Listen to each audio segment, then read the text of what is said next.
오늘 역대하 34장 29절에서 33절 말씀으로 자 행동합시다. 자 행동합시다 라는 제목으로 하나님의 말씀을 함께 나누도록 하겠습니다. 당근마켓이라는 어플리케이션이 있습니다.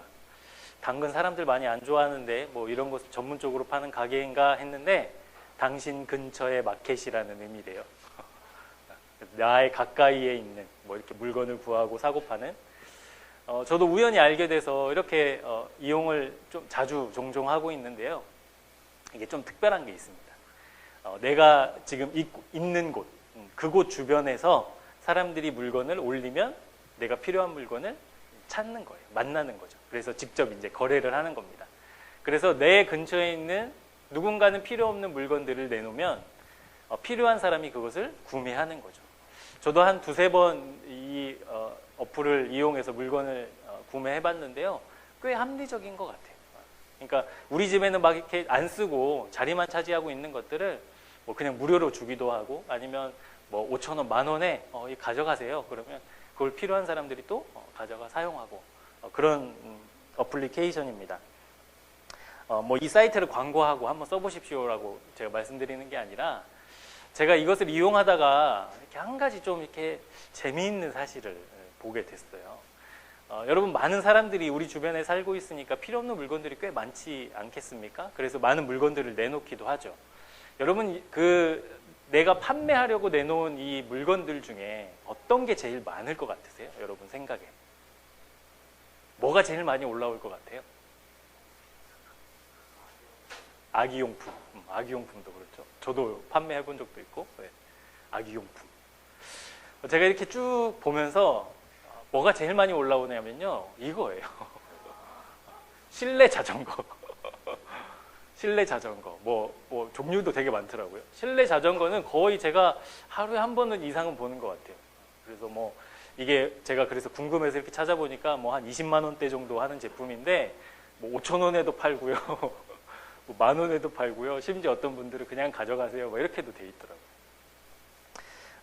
이것을 산 사람들은 아마 그런 기대를 가지고 물건을 샀겠죠. 내가 이것으로 코로나 때문에 밖에 나가서 운동 못하니까 집에서라도 내 건강을 위해서 운동해야지, 몸짱이 돼야지, 뭐 이런 기대로 아마 물건을 샀을 겁니다. 홈쇼핑이 됐든 뭐 인터넷 쇼핑몰이 되었든 비싼 돈을 주고 새 제품을 샀을 거예요. 그런데 이제 처음에 그 마음을 점점 잃어버리게 되는 거죠. 그래서 하루에 뭐 30분씩 하다가 이제 한 2, 3일에 30분씩 하다가 이제 일주일에 한 번 하다가 어느 날은 갑자기 옷이 올라가 있고 그러다가 이제 자전거는 형체도 없이 뭐가 이렇게 수북히 쌓여져 있는 그러다 그런 생각을 했을 겁니다. 저거 운동하지도 않는데 자리만 차지하고 있으니까 팔아버리자.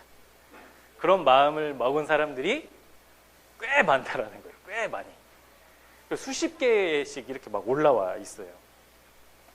근데 문제는 이게 이제 한두 개가 아니라는 거죠. 사람들이 다 그런 마음으로 물건을 샀을 테고 이용했을 거고 운동했을 거지만 시간이 점점 지나면서 다 쓸모없는 것들, 자리 차지하는 것들 이렇게 전락해 버리게 되었습니다. 제가 보면서 그 생각을 했어요. 우리 복음의 씨앗 첫 번째 시간에 그 창조의 목적 이야기하면서 여러분 중요한 그 메시지 하나 있잖아요. 어떤 물건, 어떤 존재가 목적을 잃어버리면 어떻게 된다고요? 가치를 잃어버리게 되는 거죠. 쓸모없는 것이 돼버리는 거예요. 그러니까 이것이 꼭 그렇더라고요. 내가 목적을 가지고 구매했지만 그 목적이 사라져버리니까, 그 목적을 잃어버리니까 쓸모없는 것으로 변해버리더라고요. 이 세상을 살아가고 있는 사람들이 사실 그런 상태입니다. 목적이 어디에 있는가, 그리고 근본적인 목적 비슷한 것들에 그저 만족해하며 살고 있는 인생들, 그것이 우리가 살고 있는 현대의 모습이라고 생각합니다. 그런데 여러분 생각해 보니까 어떤 목적, 그러니까 예를 들어 이 자전거 같은 경우에 내가 몸짱이 되어야지, 건강을 챙겨야지라는 그 목적, 이것이 무엇과 연결되냐면 결국에는 행동이랑 연결된다는 사실이에요. 여러분 어떤 목적을 이루기 위해서 행동 없이 이룰 수 있는 것들이 있을까라고 생각해 보면 없는 것 같더라고요. 하나도 없습니다. 여러분 무엇인가를 이루기 위해서 행동하지 않고 이룰 수 있는 게 있나요? 노력하지 않고 내 몸을 움직이지 않고 이룰 수 있는 것이 하나도 없어요. 그러니까 목적과 행동은 늘 같이 가더라고요. 하나님의 창조 목적도 마찬가지입니다. 하나님이 비록 우리를 이렇게 연약하고 도움이 필요하고 하나님 없이는 못 사는 그런 존재로 지으셨지만 왜 그렇게 지으셨을까요? 난 연약해. 다 포기하고 그렇게 살라는 것이 아니라 그럼에도 불구하고 그 연약함 속에서 하나님을 붙잡고 의지하며 살기를 원하시기. 그게 하나님의 창조 목적이라는 것이죠. 그래서 목적을 이루는 삶, 하나님의 뜻을 이루는 삶, 그것은 여러분 어떤 방법으로도 어떤 생각으로도 이룰 수가 있는 것이 아니라 우리의 행동으로만 그게 가능하다라는 사실이죠. 하나님의 목적을 이루기 위해서 여러분이 그것이 만약에 기도 제목이라면 움직이셔야 한다는 거예요. 그냥 골방에 앉아서 기도만 하고 있을 것이 아니라 기도도 하지만 움직이셔야 한다는 거예요. 여러분 아무리 생각해도 아무리 좋게 생각하려고 해도 결국에는 우리가 하나님의 뜻을 이루기 위해서 결단하고 행동해야만 한다는 사실을 꼭 기억하셨으면 좋겠습니다. 그것이 결단하고 행동해야만 우리가 하나님의 목적을 이룰 수 있어요. 이 둘 중에 하나라도 작아지거나 하나라도 없다면 우리는 온전히 하나님의 뜻을 이루며 살아갈 수 있는 삶을 살 수 없다라는 것입니다. 그런 의미에서 여러분 오늘 본문 말씀을 우리가 함께 보았으면 좋겠는데요. 그 옛날에 믿음의 선조들이 믿음을 가지고 또 그들의 삶을 통해 행동을 통해 하나님의 뜻을 이루려 했던 그 선조들의 삶을 통해서 우리에게 주시는 은혜와 또 감동을 마음에 새기고 또 이번 한 주 하나님의 뜻을 이루기 위해서 여러분이 행동하고 살아가시는 귀한 은혜가 오늘 말씀을 통해서 여러분에게 흘러가기를 축복합니다. 오늘 본문을 잠깐 이렇게 들어가기 전에 배경 설명을 조금 해드릴게요. 이스라엘 백성들이 이제 왕을 요구하죠. 하나님께. 우리도 이방 나라들처럼 멋진 왕, 카리스마 있는 왕을 주십시오. 그래서 하나님이 하나님의 뜻에는 맞지 않지만 사울이라는 초대 왕을 이제 이렇게 세우게 됩니다. 그래서 사울 왕이 이제 나라의 기본을 세우고 그 다음 왕으로 우리가 잘 알고 있는 다윗 왕이 2대 왕이 되죠. 그래서 다윗 왕이 하나님을 섬기는 그 믿음과 신앙으로 이스라엘 백성을 잘 다스리고 이스라엘 역사에서 가장 찬란한, 가장 왕성하고 융성했던 그 왕조를 세우게 됩니다. 그 다음 왕이 누구일까요? 다윗의 아들? 마스크 안 쓴다고 지금 다 내가 말 안 해도 누가 하겠지. 세 번째 왕은 누구예요? 솔로몬. 지혜의 왕 솔로몬. 하나님이 그에게 주신 지혜가 얼마나 대단했는지 하나님을 믿지 않는 이방 왕들이 솔로몬의 얼굴을 보고 하나님의 그 지혜를 듣기 위해서 다 고개를 조아리고 숙이고 그런 시대를 이스라엘 백성이 이렇게 역사를 이어가게 됩니다. 그런데 솔로몬 왕의 아들이 누구인지 혹시 여러분 아세요? 그 다음 왕이 된 사람. 네. 역시 기대를 저버리지 않네. 르호보암 왕이 돼요. 그래서 이제 이스라엘 역사가 이렇게 쭉 이어가고 있는데 이제 문제가 생기게 됩니다.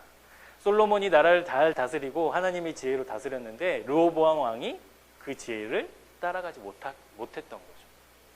그래서 여로보암이라는 예전에 그 솔로몬 왕 때 자기의 목숨을 지키려고 애굽으로 도망갔던 여로보암이라는 이제 어떻게 얘기할 수 있을까요? 그냥 뭐 민족의 한 유명한 리더급쯤 되는 사람이 있었어요. 그 사람이 이제 르호보암이 왕이 됐다는 소식을 듣고 이제 올라오게 됩니다.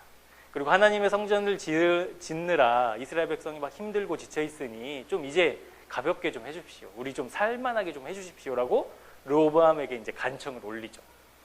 근데 르호보암이 그것을 받아들이지 않아요. 그래서 이제 거부합니다. 그래서 그 여로보암이 이제 북이스라엘로 올라가서 베델과 단에 금송아지를 탁 세우죠. 그래서 이것이 너희를 인도한 하나님이다. 이것을 섬기면 된다. 이제 예배드리러 예루살렘으로 안 내려가도 된다 하면서 이제 민족들을 모으게 되고 그것이 이제 이스라엘이 지도에서 보시는 것처럼 딱 나누어지게 되는 사건이 되죠. 여러분 이스라엘 왕 중에 남북 이스라엘을 총 통틀어서 몇 명의 왕이 있었을까요? 찍어보시죠. 대충 몇 명이나 될까요?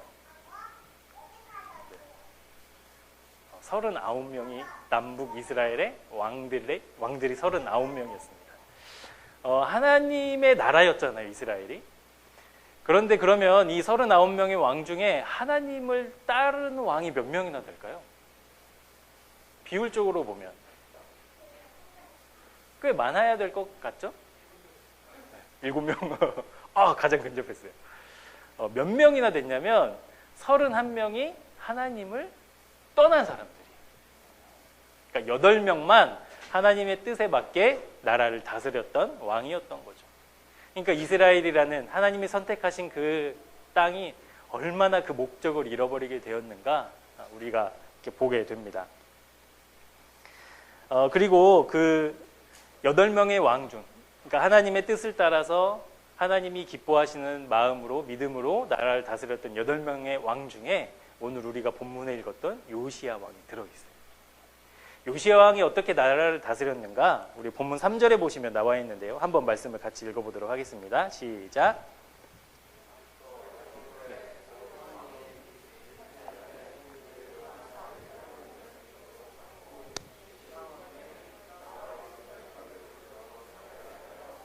그 산당들과 아세라 목상들과 아로새긴 우상들과 부어 만든 우상들을 제거하여 버리매. 네. 여기 유다와 예루살렘. 요시야 왕이 남유다 왕인데 왜 유다와 예루살렘을 다 정결케 했지? 요시야 왕의 증조 할아버지가 누구냐면 히스기야 왕이에요. 우리가 잘 알고 있는 목숨을 13년 연장받은 히스기야 왕 때 북이스라엘의 누구였죠? 갑자기 까먹었네. 호세아 왕이 있었어요. 마지막 왕. 그때 죽거든요. 그러니까 북이스라엘은 이미 멸망해버렸어요. 그러니까 남유다의 왕이었던 제가 역사에 좀 약합니다. 요시야가 남북을 다 정결케 하는 작업을 했다라는 말씀이에요. 그런데 여러분 이게 하나님 앞에서 정직하게 그리고 하나님의 뜻대로 말씀을 따르고 또 나라를 다스렸던 이 호세아 왕이 특별한 경험을 하게 되는데 그게 무엇이었냐면 하나님의 그 무너진 제단, 성전 그것을 다시 재건하고 정결케 하는 중에 율법책을 하나 발견하게 됩니다. 모세가 이스라엘에게 전했던 그 율법들이 기록된 책을 발견하게 돼요. 그리고 이 책을 가지고 무엇을 했냐면 이스라엘 백성들에게 선포하게 됩니다. 그 본문이 본문 30절 말씀인데요. 우리 함께 본문 잠깐 보시도록 하시죠. 네. 여호와의 전에 올라가매 유다 모든 사람과 예루살렘 모든 주민들과 제사장들과 레위 사람들과 모든 백성이 노소를 막론하고 다 함께 한지라. 왕이 여호와의 전 안에서 발견한 언약책의 모든 말씀을 읽어 무리의 귀에 들려 주오. 그 성전에 먼지 수북히 쌓여있던 율법책을 우연히 발견하게 된 거예요. 그리고 그 율법책을 보고 그 율법책을 자기가 잘 간직한 게 아니라 이스라엘 백성들을 다 불러 모아서 그 말씀을 들려주었다라는 거죠. 그래서 여러분 우리가 여기에서 한 가지 생각해야 될 것이 그겁니다.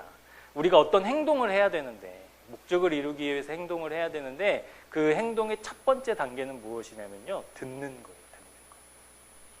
하나님의 뜻을 이루기 위해서 우리가 무엇을 먼저 해야 되냐면 하나님의 말씀을 듣는 것부터 시작해야 된다는 사실입니다. 요시야가 모세가 전한 율법책을 가지고 이스라엘 백성들을 다 불러 모아서 율법에 기록된 책들을 읽어 주었습니다. 생각해보면 이스라엘 백성 한 사람 한 사람마다 가능하면 그 율법책을 다 이렇게 멋지게 액자로 만들든 기록을 하든 그래서 너희들 집에 가문으로 삼아라. 이 말씀을 따라라. 이렇게 했어도 될 터인데 요시야는 다 불러 모았다라는 거예요. 그리고 그 말씀을 들으라고 읽어 주었다라는 것이죠. 왜 듣게 했을까요? 왜 들어야 했을까요? 말씀을 준비하면서 이 말씀이 떠오르더라고요. 로마서 10장 14절 15절 말씀입니다. 네. 그런즉 그들이 믿지 아니하는 일을 어찌 부르리요? 듣지도 못한 일을 어찌 믿으리요? 전파하는 자가 없이 어찌 들으리요? 보내심을 받지 아니하였으면 어찌 전파하리요? 기록된 바 아름답도다 좋은 소식을 전하는 자들의 발휘함과 같으니라. 우리가 하나님을 믿는 것 그리고 우리가 믿는 하나님을 전하는 것 여러분 이것은 어디에서부터 시작되냐면 듣는 것에서부터 시작돼요. 듣는 것에서부터. 여러분, 믿음은 듣는 것에서부터 시작되기 때문에 듣는 것이 굉장히 중요합니다. 아무것도 아닌 것 같지만.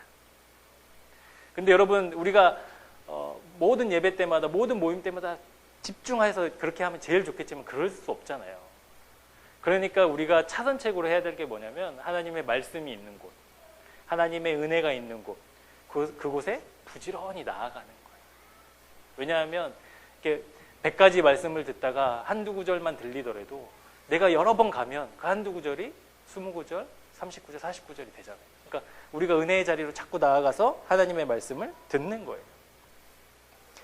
주님을 믿는 것, 주님을 전파하는 것, 여기서 이 말씀에 의거해 보면 들음에서부터 그것이 시작되어야 한다라는 거죠.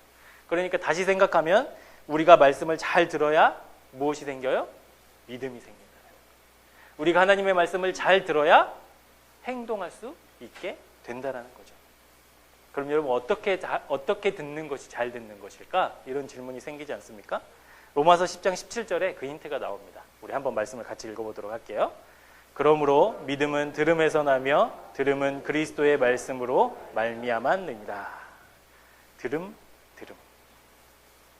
여기에서 말한 들음이라는 헬라어 단어는 아코에라는 단어입니다. 아코에 단어 뜻의 1번은 뭐냐면 귀로 듣다입니다. 2번은 무엇이냐면 몸으로 행동하다, 실행에 옮기다, 이런 뜻이에요. 제가 딸이 셋이지만 쟤네들한테 무슨 이야기를 하면 말 잘 듣는 때가 있겠죠, 가끔. 그러면 저의 아내랑 이렇게 식탁에 앉아서 오늘은 무슨 일로 말을 잘 듣는데? 이렇게 말하죠. 근데 여러분, 여기서 쟤는 참 말을 잘 들어 라는 의미는 1번 의미일까요? 2번 의미일까요? 네. 쟤는 말을 참 잘 들어. 쟤는 귀 청력이 정상이야. 이런 의미가 아니죠. 말을 듣고 행동으로 그것을 잘 옮겼다라는 의미입니다. 그러니까 아코에라는 단어를 우리가 두 가지로 늘 같이 생각하셔야 돼요. 앞에 믿음은 들음에서 난다라는 이 들음, 빨간색 글씨의 들음은 뭐냐면 귀로 듣는 거예요. 근데 그 들음에서 믿음이 나는데 그 들음이 어떤 의미여야 하냐면 그리스도의 말씀으로 들어야 된다는 거예요. 이것을 두 번째 의미로 좀 해석을 하시는 게 맞습니다. 하나님의 말씀을 듣고 그 말씀이 내 삶으로 드디어 옮겨질 때, 행동으로 옮겨질 때 우리는 진짜 믿음을 갖게 된다는 사실이죠.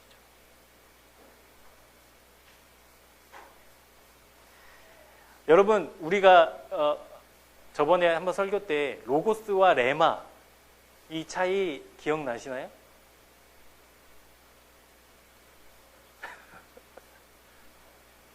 자, 잘 들으셔야 돼요. 로고스와 레마 분명히 설교했는데 로고스는 뭐냐면 하나님의 말씀, 기록된 말씀, 예수 그리스도의 말씀, 복음, 이게 다 로고스예요. 그러니까 그 로고스는 변해요, 안 변해요? 안 변하죠. 절대 변하지 않아요. 근데 레마는 어떤 말씀이냐면 그 로고스의 말씀이 내 삶에 영향을 미친 말씀. 하나님의 말씀이 내 삶을 변화시키고 내 삶에 영향을 주는 그 말씀이 레마가 되는 거예요.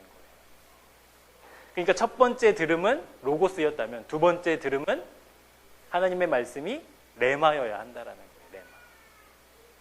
그러니까 여러분 삶 속에 내 인생의 표대 같은 말씀들이 있잖아요. 그것이 레마라는 거예요. 레마. 저 같은 경우에도 하나님 처음 만났을 때 말씀을 통해서 만났는데 로마서 14장 8절 말씀이었거든요. 그것이 제 인생의 표대와도 같은 말씀이에요. 그것이 저에게는 레마라는 거죠. 근데 그것이 다른 분한테는 그냥 로고스일 수 있죠. 그런데 그 말씀이 내 삶에 영향을 미치고 내 삶을 바꿔낸 실제적으로 능력 있게 나타난 말씀이 레마라는 것이죠. 그러니까 믿음은 들음에서 나며 들음은 하나님의 그리스도의 말씀으로 말미암는다라는 말씀이 뭐냐면 레마의 말씀을 내가 받아들이고 행동으로 옮겨야 된다라는 것이죠. 그럼 여러분 어떻게 들어야 됩니까? 잘 들어야 돼요. 잘 들으셔야 돼요. 이 레마의 말씀이 나의 말씀이 됩니다. 로고스의 말씀이 레마가 되기 위해서 우리가 하나님의 말씀을 잘 들어야 됩니다. 여러분 1년이면 몇 번 예배 드리시죠? 52번. 그러면 설교만 52번 듣고 끝나나요? 신앙생활? 아니죠. 뭐 새벽 예배도 나가시고 뭐 주중 예배도 나가시고 또 우리는 큐티도 하고 또 찬양도 들으시고 또 어떤 분들은 이동하시면서 기독교 방송 들으시니까 또 그 시간에도 하나님의 말씀을 듣고 우리는 늘 하나님의 말씀을 듣고 있는 삶을 이미 살고 있어요. 그런데도 왜 우리는 믿음이 자라지 않고 성숙되지 않는 것이 늘 기도 제목일까? 원인은 잘 듣지 않아서입니다. 뭐 이런 말씀을 전하는 저는 그러면 목사님 잘 듣나요? 아니요. 저도 부족하지만 우리는 잘 듣지 않아서 늘 문제가 생긴다라는 것이죠. 여러분 잘 들으면 어떤 일이 벌어지냐? 행동하게 돼요. 아이들도 부모님의 말씀에 귀 기울이고 잘 들으면 잘 생활하겠죠. 학생들이 선생님의 말씀을 귀 기울여 들으면 열심히 공부하게 될 겁니다. 잘 들으면 돼요. 근데 잘 안 듣기 때문에 이런 문제들이 생기게 되었다라는 것이죠. 마태복음 4장에 보면 예수님이 제자들을 부르십니다. 그리고 제자들을 나를 따라오너라 이렇게 초청하시죠. 그 부르심의 제자들은 자기가 가지고 있던 배와 그물과 아버지를 버려두고 주님을 따랐다라고 성경을 기록하고 있습니다. 이 제자들이 주님의 말씀을 어떻게 들었을까? 아코에 했는데요. 어떻게 들었을까요? 그냥 로고스로 들었을까요? 레마로 들었을까요? 레마로 들었어요. 레마로 들었기 때문에 그 말씀을 나에게 하시는 말씀으로 받아들이고 내가 가지고 있는 그물을 버린 거예요.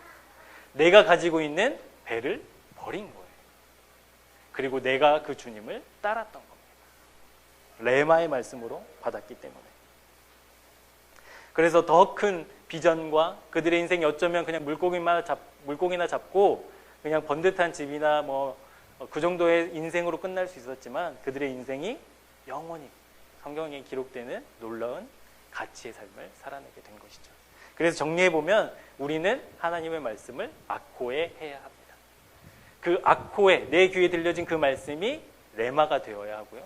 그 레마가 우리의 삶을 이끌어가는 행동으로 옮겨져야 한다는 것이죠. 여러분 요시야 왕이 사람들을 다 모아놓고 그들에게 하나님의 말씀 율법책을 읽어 주었습니다. 귀에 듣게 했습니다. 그곳에 모인 수많은 사람들 중에는 그냥 다 아코에 했겠지만 그냥 귀로 들은 사람들도 있었겠죠. 그러나 그 중에는 하나님의 말씀을 레마로 받아들인 사람들도 있었을 거라는 것이죠. 그래서 우리는 앞으로 어떻게 해야 되느냐? 나에게 주신 하나님의 말씀으로 들어야 된다는 겁니다. 여러분 1년에 52번 예배 드리시잖아요. 하나님이 여러분에게 52번 말씀하시는 거예요. 우리 공동체 그런 말씀도 있겠죠. 뭐 아니면 더 큰 의미에서 이 나라와 민족을 위한 말씀들도 있을 겁니다. 근데 근본적으로는 하나님은 우리 각자에게 말씀하고 계시다라는 거죠.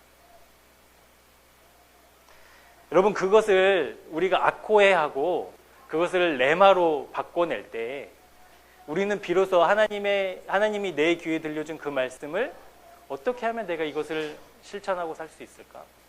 어떻게 하면 내가 이 말씀을 따르며 살 수 있을까를 비로소 고민하게 된다는 거예요. 여러분 나에게 한 말이 아닌데 내가 왜 신경 씁니까? 주님이 나에게 말씀하셨을 때 그것이 레마로 되었을 때 그렇게 하면 내가 하나님의 뜻을 어떻게 하나님의 말씀을 어떻게 실천할 수 있을까? 비로소 고민하게 된다는 것이죠. 여러분 한국교회가 얼마나 크고 웅장합니까? 전 세계 어디를 가도 이렇게 웅장한 교회를 찾아보기 힘들 정도죠. 그런데도 이 한국 사회에서 교회가 왜 여전히 손가락질 당하고 여전히 사람들에게 걱정을 끼치는 그런 단체 또 교회가 되었겠습니까? 한국 교회가 하나님의 말씀에 아코해하지 않았기 때문에 아코해하지 않았을 뿐만 아니라 그것을 레마로 받아들이지 않아요. 에베소서의 말씀 보면 남편들아 아내들아 막 이런 말씀 있잖아요. 거기에 보면은 남편들아 할 때는 아내들이 와 이러다가 아내들아 할 때 남편들이 와 이러고 이렇게 하나님의 말씀을 받아들였기 때문에 그랬어요. 그렇기 때문에 여전히 교회는 세상에서 염려거리가 되어버리게 된 거예요. 어쩌면 안타깝고 아쉽지만 한국교회 역사에서 어쩌면 하나님의 말씀보다 목사의 말을 더 귀담아 들었던 것이 아닌가 이런 생각도 하게 됩니다. 그래서 여러분 우리가 모임 때마다 예배 때마다 이런 마음으로 주님의 말씀을 들으시기 바랍니다. 아, 하나님이 지금 나에게 말씀하고 계시는구나. 하나님이 지금 나에게 들려주시는구나. 나에게 하시는 말씀으로 그렇게 받아들이시고 그 말씀이 여러분의 행동으로 옮겨지고 또 실천되어졌을 때 우리는 비로소 행동하는 신앙인이 될 줄로 믿습니다. 나에게 하시는 말씀이다. 내 말로 바꿔서 듣자. 우리 본문 31절 32절 말씀을 같이 읽어보도록 하겠습니다. 시작.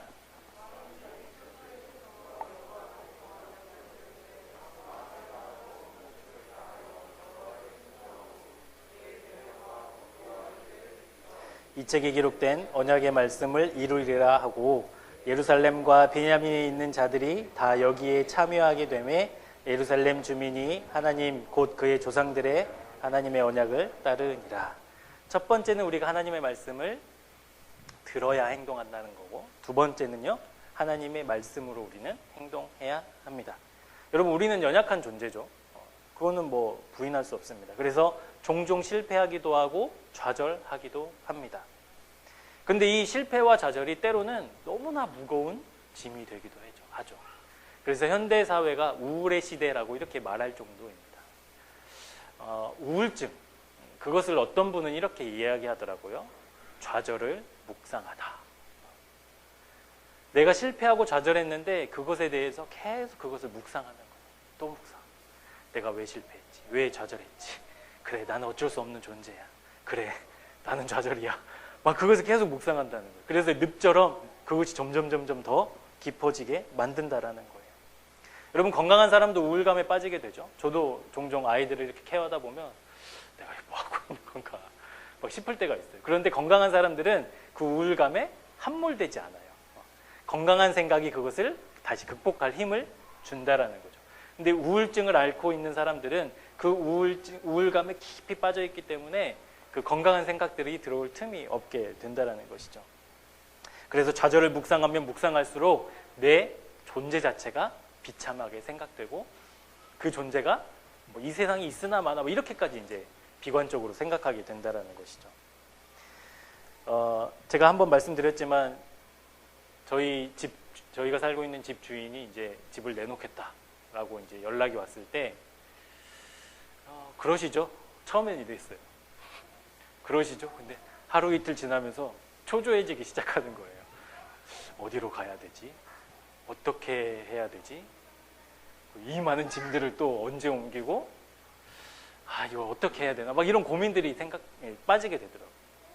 그래서 아무 의미 없는데 그 핸드폰 어플 무슨 부동산 어플 깔아가지고 우리 동네에 집이 있나, 뭐 어디 동네에 집이 있나, 뭐 이런 거 막 찾아보는 거예요. 떨쳐내려고 해도 여러분, 사는 것은 현실이잖아요. 그러니까 눈 뜰 때부터 눈 감을 때까지는 늘 그 생각이 이제 떠나지 않는 것이죠. 그래서 자꾸 생각하다 보니까 이 부동산 정책이 이거 잘못됐네? 정부 뭐야 이거 막 분노, 막 아침에는 막 분노했다가 그래도 뭐 살아야지 막 이러면서 그동안 저축 좀 열심히 해놓을 거 막 후회도 하고 반성도 하고 막 이런 삶을 계속 살게 되었다라는 것이죠. 근데 결론은 늘 그거예요. 답답해요. 결론은 늘 불안해요. 그걸로 늘 끝나더라고요. 그래서 그 마음을 안고 이제 자는 거예요. 그런데 지난주 화요일 큐티 시편 141편 8절 말씀이 제 그 불안하고 답답한 마음에서 탁 일어서게 했던 말씀입니다. 우리 말씀을 같이 읽어볼게요. 주 여호와여, 내 눈이 주께 향하며 내가 주께 피하오니 내 영혼을 빈궁한 대로 버려두지 마옵소서. 이게 진짜 제 고백이 되더라고요. 수천 년 전에 다윗이 한 말이었는데 이게 진짜 막 제 고백이 되는 거예요. 레마가 된 거예요, 저한테. 그래서 주님 그렇습니다. 막 아침에 저 혼자 여기서 큐티하면서 막 그랬어요. 그러니까 불안한 마음이 사라지더라고요. 무슨 마음 때문에 사라졌냐면 하나님이 나의 이 외침, 이 답답한 심정 모르고 계시지 않지. 하나님이 그래 응답해 주시고 지금 무엇인가 길을 열어주시지 않으셨지만 하나님이 그것을 모른 척하고 계시지 않지. 그 마음이 생기니까 불안이 떠나더라고요. 극복이 되더라고요. 그래서 막 감사하게 되더라고요.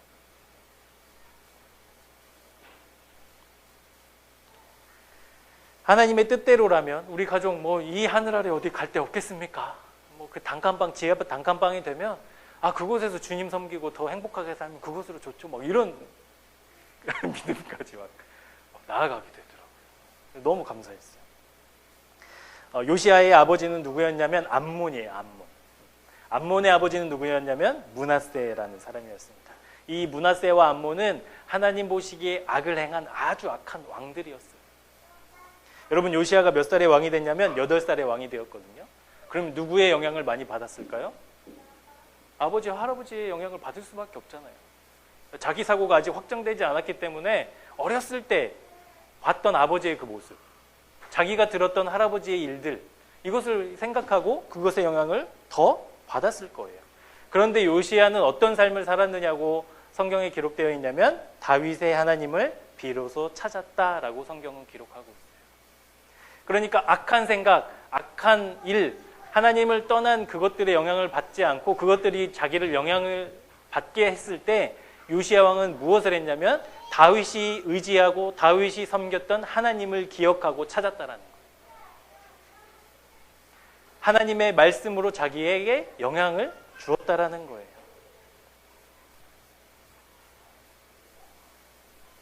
그러니까 말씀대로 행동한다라는 말은 우리가 말씀 그대로를 지키며 살아간다라는 뜻이 하나가 있고, 또 다른 의미는 하나님의 말씀으로 내가 영향을 받는다는 데 있습니다. 우리가 말씀으로 산다라는 것은 그런 거예요. 우리가 살면서 하나님의 말씀은 이런 거였는데 그 말씀이 내 삶에 영향을 미치고 있는 거죠. 그것이 말씀대로 사는 거예요. 말씀대로 사는 거예요. 여러분, 말씀이 영향을 미치기 위해서는 그럼 무엇을 해야 될까요? 하나님의 말씀을 읽어야 합니다. 그거밖에 없어요. 하나님의 말씀을 우리가 읽어야 하나님의 뜻이, 마음이 무엇인지 알게 되지 않겠습니까? 그러니까 하나님의 말씀을 읽고 그 말씀을 기억하고 그 말씀을 새기는 것, 그것이 우리가 하나님의 말씀대로 행동하며 살아갈 수 있는 것이죠. 제 개인적인 경험을 좀 이야기해서 죄송합니다만 하나님의 말씀이 우리의 삶을 얼마나 크게 영향을 미칠 수 있는가를 제가 개인적으로 깨달은 일이 있었어요. 제가 6월 말쯤에 역대상을 읽기 시작했거든요. 여러분 보시면 아시겠지만 역대상 1장부터 9장까지는 뭐냐면 아담부터 사울 왕까지의 족보가 쭉 기록되어 있어요. 이름밖에 없어요. 이름밖에. 근데 제가 그 말씀을 읽으면서 얼마나 큰 은혜를 받았던지, 제가 그 말씀을 읽다가 이제 자야 되니까 잤는데 무슨 마음이 들었냐면 자는 시간이 아까운 거예요. 여러분, 성경 읽으려고 하는데 성경 읽고 싶어서 자는 게 아까운 적은 저도 처음이었거든요. 자는데 막 시간이 아까운 거예요. 빨리 아침이 되면 좋겠는 거예요. 근데 제가 무슨 말씀 보고 있었냐면 누구는 누구를 낳고 누구의 아들은 누구고, 이거밖에 없어요, 말씀이. 근데 막 그랬어요. 제가 생각해봤어요. 왜 그랬을까? 근데 그 말씀을 읽으면서 그 역대상 하 말씀은 70년 동안 바벨론에서 포로로 살던 사람들이 돌아올 때 그들을 위해 기록된 말씀이거든요. 그러니까 족보 하나하나가 어떤 의미냐면 내가 알고 있다, 내가 다 기억하고 있다, 너희들 다시 돌아와서 하나님의 백성으로 살아야지, 이것이 다 들어있는 게 보이기 시작하니까 너무나 감사하더라고요. 하나님이 나도 알고 있구나, 하나님이 나도 기억하고 계시구나. 이것 때문에 막 그걸 더 확인하고 싶어서 막 잠자는 시간이 아까울 정도. 3일 그랬습니다. 3일. 9장 딱 끝나니까 이제는 막 기억해야 될 게 있으니까. 그게 말씀이 여러분 그렇게도 역사하더라고요. 우리의 삶 통째로 막 바꿔내고 힘을 주고 에너지를 주는 그 능력의 말씀으로 바뀌게 됩니다. 그래서 여러분, 우리가 요시야가 이스라엘을 자기의 힘과 능력으로 한번 잘 다스려 봐야지, 이게 아니라 하나님의 말씀으로 다스려야지, 그 의지를 가지고 이스라엘 백성에게 말씀을 전해줬잖아요. 그리고 요시야 때에 하나님을 떠나지 않고 하나님의 뜻대로 이스라엘이 살아가게 되거든요. 그렇게 되면 우리에게 그 말씀을 적용해 본다면 저와 여러분의 인생, 저와 여러분의 삶 가운데 말씀이 늘 가까이 있어야 된다는 사실. 그래서 여러분, 말씀을 늘 가까이 하세요. 성경책도 큐티도 열심히 보시고, 또 어디 멀리 이동하실 때는 찬양도 들으시고, 라디오 기독교 방송도 들으시고, 말씀을 늘 가까이 하는 훈련들을 해보십시오. 그러면 수없이 들려오는 로고스 말씀들 중에 라헤마의 말씀들이 있게 될 겁니다. 그리고 그 레마의 말씀들이 우리의 삶을 이끌어가게 돼요. 내가 무엇인가를 결정할 때, 행동할 때 그 말씀이 작동하게 되는 은혜가 있을 겁니다. 그래서 여러분의 삶 속에 말씀이 늘 가까이 하는, 말씀과 함께 살아가는 저와 여러분의 인생이 되기를 축복합니다. 마지막으로 우리가 행동하기 위해서는요, 행동해야 돼요. 이게 무슨 말인가 싶으시겠지만 행동을 대체할 수 있는 것은 없습니다. 우리가 행동해야 될 때는 행동해야 할 수밖에 없어요. 본문 33절 말씀인데요. 이와 같이 요시야가 이스라엘 자손에게 속한 모든 땅에서 가증한 것들을 다 제거하여 버리고 이스라엘의 모든 사람으로 그들의 하나님 여호와를 섬기게 하였으므로 여호와가 사는 날에 백성이 그들의 조상들의 하나님 여호와께 복종하고 떠나지 아니하였다. 아버지는 누구라고 했죠? 요시야의 아버지는 아몬. 아몬의 아버지는 므낫세. 이 두 사람의 할아버지, 아버지의 통치 기간이 무려 57년입니다. 57년 동안 이스라엘은 하나님을 떠나요. 하나님의 전에 우상의 제단을 쌓고 우상을 섬깁니다. 여러분, 그 긴 시간 동안 무너져 내린 이스라엘을 다시 재건하는 방법에는 무엇이 있을까요? 그것을 무너뜨리는 방법밖에 없어요. 하나님의 예배가 끊어진 그 성전에서 다시 예배를 드리려면 예배를 드리는 수밖에 없어요. 온 나라가 우상이 들끓는 나라가 이제는 하나님을 섬기는 나라가 되기 위해서는 우상을 다 끄집어 내리는 것밖에는 없어요. 우상을 세워놓고 하나님을 섬길 수 없잖아요. 그러니까 행동은 행동할 수밖에 없어요. 다른 말로 하면 여러분을 하나님을 섬기며 살고 싶으시죠? 여러분 하나님을 섬기며 살고 싶으시면 어떻게 살아야 될까요? 하나님을 섬기는 수밖에 없어요. 하나님을 예배하는 삶 살고 싶으시죠? 그러면 어떻게 해야 돼요? 하나님을 예배하는 수밖에 없어요. 그거밖에 없어요. 다른 방법이 없어요. 봉사활동을 뭐 하십시오 이런 게 없어요. 그냥 그렇게 살 수밖에 없게 됩니다. 그런데 우리가 행동할 수밖에 없는데 이 행동에는 두 가지가 꼭 필요합니다. 첫 번째는 나의 의지. 내가 하나님의 뜻대로 살겠다. 하나님의 말씀을 지키겠다라는 의지가 필요하고, 두 번째는 하나님의 도우심, 성령님의 도우심이 필요합니다. 여러분, 신앙이라는 것은 나의 힘으로만 한다면 예수 그리스도의 십자가가 무슨 의미가 있겠어요? 그렇지 않겠어요? 우리 주님의 말씀을 따르며 살겠습니다. 내 의지만으로 한다면 여러분, 하나님이 무슨 전지전능 하나님이 무엇이 필요하겠어요? 반대로 우리가 우리의 의지 없이 하나님의 도우심만 간구한다면 하나님은 왜 우리를 판단하고 생각할 수 있는 존재로 지으셨을까? 그러니까 우리의 행동에는 이 두 가지가 꼭 있어요. 여러분, 신앙의 결단도 마찬가지예요. 신앙의 결단할 때 나의 의지와 하나님의 도우심이 꼭 필요합니다. 여러분, 믿음의 결단으로 요시야는 행동했어요. 우상을 무너뜨리고 우상을 없애고 하나님의 성전을 재건하고 제단을 다시 쌓고, 그리고 요시야가 유월절을 다시 드리기 시작합니다. 요시야 유월절을 성경은 역대하 35장 18절에 이렇게 기록하고 있는데요. 선지자 사무엘 이후로 이스라엘 가운데서 유월절을 이같이 지키지 못했다. 선지자 사무엘이 살아있을 때, 그때는 완전한 신정 통치였잖아요. 그때 드렸던 유월절만큼 지금 요시야가 드렸던 유월절은 드린 적이 없다라는 거예요. 믿음의 삶으로 행동했을 때, 하나님을 섬기는 그 믿음으로 행동으로 옮겼을 때 이 유월절이 그렇게 복되고 영광스러웠다라는 것이죠. 요시야가 하나님을 향해 마음만 품고 있지 않고, 그들의 생각만 하지 않고, 다짐으로만 멈추지 않고 실제로 행동으로 옮겼을 때 이스라엘 나라는 하나님께로 돌아오고 그들이 드린 유월절은 영광스러웠다라는 것. 그래서 우리는 이제 우리가 하나님, 저는 참 의지가 약해요, 그런 핑계로 얼렁뚱땅 넘어가지 않았으면 좋겠어요. 저 의지가 약해요. 그래서 주님이 도와주셔야 돼요. 그래서 주님이 함께해 주셔야 돼요. 여러분, 행동할 때 은혜가 내려오더라고요. 행동할 때 우리가 하나님의 말씀을 믿고 행동할 때 하나님 그때 역사하시더라고요. 그래서 행동할 때 행동은 행동으로 해야 하는 것을 꼭 기억하시고 우리의 믿음이 우리의 삶으로 행동으로 옮겨지시기를 바랍니다. 우리가 행동으로 옮길 때 믿음은 더 이상 환상이 아니에요. 실제가 되는 것이죠. 천국은 내가 죽어서 멀리 갈 수 있는 곳이 아니라 내가 살아가고 있는 곳으로 변하게 됩니다. 행동할 때. 말씀을 마치려고 합니다. 우리가 행동해야 된다. 하나님의 말씀을 듣고 하나님의 말씀을 따르고 그 행동을 행동할 수밖에 없는데, 그러면 왜 우리는 이렇게 실천하고 행동해야 하는 것일까? 도대체 왜 그래야만 하는 것일까? 말씀의 결론은 이것입니다. 심판이 있기 때문입니다. 심판. 우리가 결국에는 심판을 맞이할 수밖에 없기 때문입니다. 저희 집 화장실 변기에 딱 앉으면 보이는 벽이 있잖아요. 그 벽에 마태복음 7장 15절에서 20절 말씀이 기록되어 있어요. 거짓 선지자들을 삼가라. 양의 옷을 입고 너희에게 나아오나 속에는 노략질하는 일이라. 그들의 열매로 그들을 알지니 가시나무에서 포도를 엉겅퀴에서 무화과를 따겠느냐.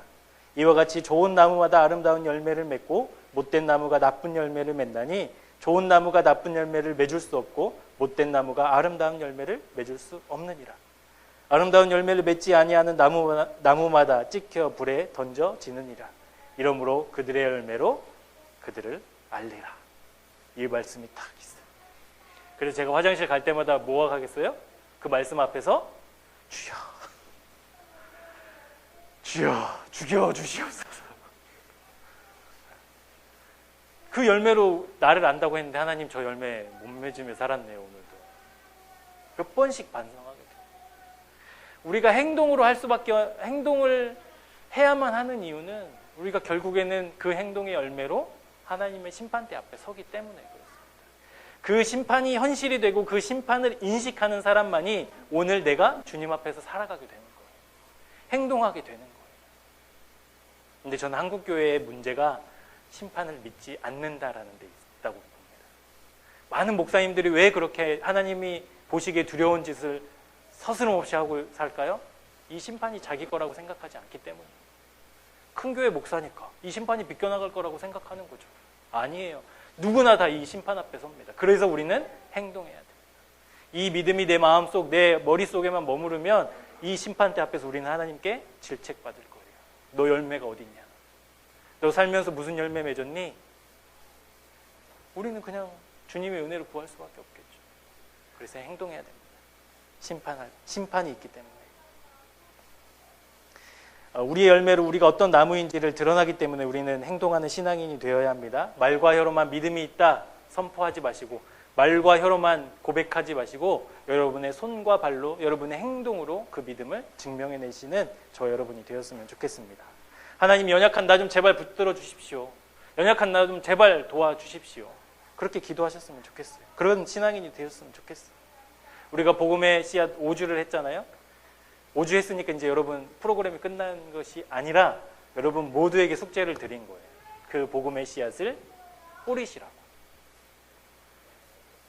복음의 씨앗을 뿌리는 숙제가 이제 여러분에게 있는 겁니다. 그래서 우리 교회가 이제는 그 복음의 씨앗을 뿌리는 그 행동으로 그 숙제를 기쁘게 감당하는 저와 여러분이 되었으면 좋겠습니다. 그랬을 때 우리 교회가 하나님의 역사가 나타나는 교회가 될 줄로 믿습니다. 그 역사의 주인공이 다 되시기를 축복합니다. 우리 성도의 교제 아시죠? 역사의 주인공이 됩시다. 역사의 주인공이 됩시다. 하나님 역사의 주인공이 다 되시길 바랍니다. 우리 함께 기도하겠습니다. 믿음은 결단코 머릿속에 머물지 않습니다. 마음속에만 있지도 않습니다.